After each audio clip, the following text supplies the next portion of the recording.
Oh, come on. You knew this video was happening.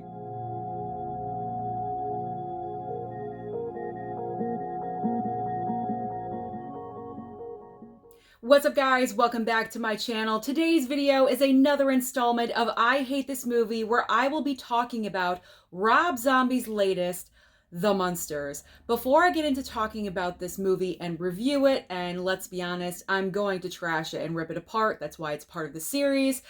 This is my own personal opinion. If you enjoyed this movie, if you thought it was great, you love Rob Zombie and his material and how everything pans out, that is fantastic. For me personally, this movie just did not work, and yes, I am titled to have this opinion. So let's get into talking about The Munsters. Now, I chose to watch this on Netflix. I did not pick this up on physical. However, if you are interested, I did feature it in my Blu-ray trip yesterday. It's available at Best Buy and also at Walmart. So I do like to start off with some positives about a film I'm not really a fan of, because I believe there's always something positive that you can find about every single project. There's actually 3 that I found in this movie, and I think that's extremely generous considering how bad I think this movie is. So positive number 1, the house on Mockingbird Lane. When they finally get to Mockingbird Lane, and I will address that later on in the video, but when they finally get to Mockingbird Lane here in America and they find their ideal dream house, the production design staff did an incredible job of making this house come to life. I believe that's probably the majority of where the budget went, because apparently Rob Zombie was given $30 to $40 million to make this movie. Where did the money go? I'm guessing in the house, because everything else in this film is like a high school play. So the house is definitely the number 1 positive. It looks great. It looks TV show accurate. I thought it was fantastic. Another positive, the actor who played Grandpa. I believe his name is Daniel Roebuck. Now, out of the 3 main characters, Grandpa, Lily, and Herman, not everyone translated from the TV show to this movie with great accuracy, except for the grandpa. His character was the closest that I could tolerate and that I thought didn't go extremely over the top. And that is a phrase that I'm going to use throughout this entire review, is over the top, because that's what this movie is. Everything about this entire production is way over the line and way over the top. But this actor playing Grandpa kind of kept it right at the line. He didn't go over, he wasn't under, he was right there, even keel, perfection as far as what that character could be. So that was a highlight. Another positive, and my last positive, is the ending of the film. And I'm not being a jerk by saying that. I'm not saying when the credits were rolling. I'm saying the last shot of the movie is in black and white. It's the opening of the original Munsters TV show, where you have the house, it's in black and white, the Munsters theme song is playing, you have Herman busting through the door, then Lily comes through, and then Grandpa. That was the best part of this entire film. It goes back to the original TV show. And I honestly think that's how this movie should have opened, with that iconic opening. Because this was actually footage that we saw in the trailer when the first trailer dropped for this movie. This was in there, and it actually looked pretty decent. And we were like, wow, is Rob Zombie going to be able to pull this off? No, he did not pull this off whatsoever. Unfortunately, the best part of the film is at the very end, and you're just left feeling, what the heck did I just spend my time watching? And that is how I felt. So now let's get into what I did not enjoy about this film and what I hated. Number 1, the length. This movie is about an hour and almost 50 minutes. I think it's an hour and 48 minutes. As I mentioned, I was watching this on Netflix, and I'm sitting there and I'm watching and I'm watching, and I'm thinking, how much longer is this movie? I paused it. It was only at the 45-minute mark. The way this movie flows, and it does not flow in a good way at all whatsoever, it takes forever to get to the point. Is there even a point in this movie? Not really, and I'll get to that in a second, but the length of this film is way too long. It should have been an hour and a half tops. Ideally, probably 75 to 80 minutes. That's the length of this movie of how it should have been. Because with the plot lines that Rob Zombie had going, he didn't have enough material to fill up the time that he was given to us, if you get what I'm saying. So he wanted like an hour and 45-minute movie, let's say. He didn't have good enough material to put into that time frame. So it's kind of like he just jumbled in a bunch of crap to fill in that time slot. It was just dumb, and it didn't make any sense at all whatsoever. So besides the time factor, what else was bad? Well, of course, the acting. Of course, the acting is going to be bad because when Rob Zombie makes a movie, he always casts his wife, Sherry Moon Zombie, as the lead female character in every single movie that he does. And she doesn't know how to act. Plain and simple. I've said this time and time again. She does not know how to act, how to create a character at all whatsoever. With the character of Lily Munster, she decides to rely on a voice that sounds like this and using her hands like this and doing this. Over the top. That is what I mean by over the top. Now, I'm familiar with The Munsters, but it's been a while since I've seen the TV show. I used to watch it sometimes at Nick at Night when I was little. So I looked up an episode on YouTube because I'm thinking, did the actress that created Lily Munster on TV, did she do that? Did she have the high voice? Did she use the hands? No. Maybe sometimes. The hands, maybe like sometimes, like a little gesture. Not constantly. Sherry Moon Zombie decides to do this and gesture like this 95% of the movie.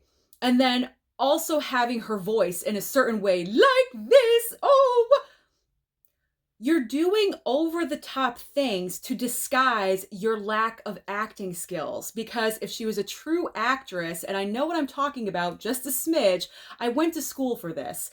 When you create a character, you have to go deep into the psyche and decide what you're going to do, how you're going to present yourself. It seems like she didn't want to do that work. It's too much work for her. She didn't want to do that. Let's cut out the middle and just do outside gestures and a voice alteration to make up for the fact that she doesn't know how to present a character. And she doesn't know how to create a character.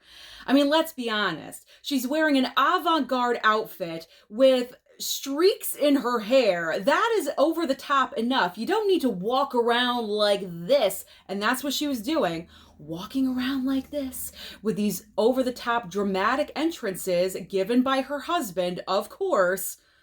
You don't need that. You don't need to do that. You look the part enough. Gesturing and the voice on top of it was overkill.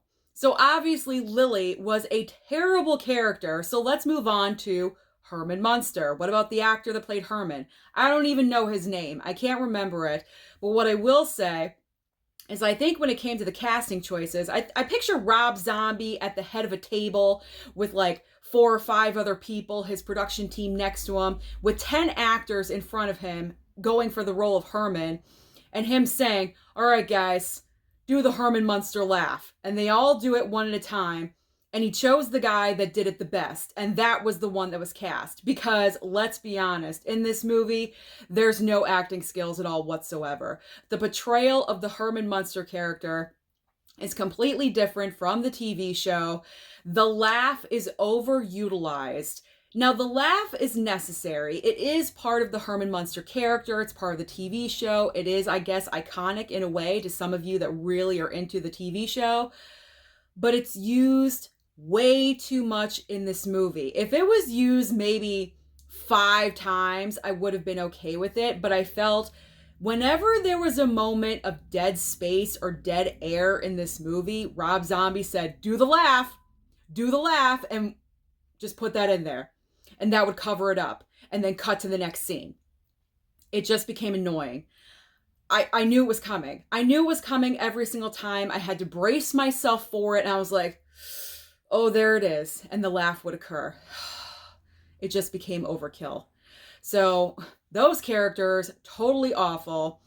But the biggest part of this movie that has the biggest complaint is Rob Zombie himself, because he just cannot get out of his own way. And what I mean by that is that not only did he direct this project, but he also wrote it. And I believe Rob Zombie does have the tendency to do this with all of his projects. Now, mind you, he's coming from horror. He is a horror movie director, and that is great. He has a certain kind of taste and flavor. He's really not experienced in like PG-13 land, if you know what I mean. So I feel like with the Munsters project, he should have gone outside and hired a different writer, because he doesn't know how to write lighthearted, funny, family-friendly material. All the scenes that he wrote, everything was so basic and just so underwhelming. It wasn't funny to me. Every single scene in this movie felt like cut and paste, if you will. It's like, let's just film a lot of scenes, ball them together, throw it into the projection, and whatever comes out, that's the movie. That's what happened. It was just an entire mess of ridiculousness. There was kind of like so many plot lines going on. But my biggest complaint about the entire concept of this script is that he's not following the Munsters TV show, because the TV show, if you've never seen it, is about this weird family from Transylvania, which we have, that moves to America and lives in this weird, wacky house, and they're trying to fit in and adjusting to life here with quote unquote normal people. That's the entire point of the show.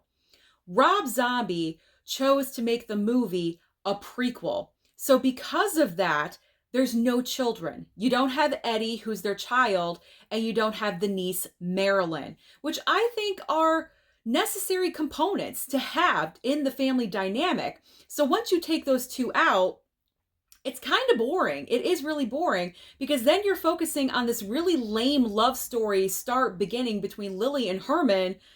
I'm not really interested. I gotta be honest. So once you take that out, what do we have for a plot line? Well, the side plot line is them losing their house, their castle in Transylvania. So that's the reason why they have to move to America. But the entire thing just takes way too long, because as I mentioned at the beginning of the video when talking about the house, the transition doesn't happen until you're about 75% of the way through the movie. And you have like a little bit at the end with them encountering people in a cul-de-sac neighborhood. They move there on Halloween, so everyone's dressed up. And then the next day they realize not everyone is like them. And then the movie ends. I'm not really sure why it ended that way. If he was anticipating to make some kind of sequel and then introduce the kids, I don't think that's going to happen. That's never going to happen, because this movie was so awful and terrible. At the end of the day, The Munsters is a jumbled mess with actors that do not know how to act. Everything is extremely over the top, and the color. I don't think I spoke about the color. This movie is so saturated in color. It's like the Crayola crayon box melted, threw up everywhere, and Rob Zombie scooped up all the necessary color and just threw it all over the place and said, you know what, that looks good. Just because you're making something more family friendly and it's not a horror movie doesn't mean that you need to rely on a variety of color to make something entertaining. This movie is awful. It is horrible. I hated Halloween 2, but let me tell you something. I would watch Halloween 2 any day of the week, every day of the week, for an entire year over watching The Munsters again. That should tell you how much I did not like this movie. So unfortunately, because I do not have a physical copy, I cannot throw it across my room. So I guess I will just go, don't watch this movie. Don't pick it up. If you are curious, if you are slightly intrigued, especially after seeing this video of me trashing this film, if you are still curious, do me a favor, watch it on Netflix. You don't need to go out and purchase this. It's $15.99 in the store. Save your money and put it towards something else. Rob Zombie, I don't know what to tell you, man. I guess just stick to the horror genre because it's just not good. All right, guys, those are my quick thoughts about The Munsters. Again, if I offended anyone by this, it's not my intention. I'm just extremely honest with my reviews. I never sugarcoat anything, and I just got to express my opinion. And this one is another, it's a no-go. It's a loser. It's not good. It's horrible. There, I've said my piece. All right, guys, thank you so much for watching this video. Do not forget to like and subscribe before you leave, and I'll see you next time.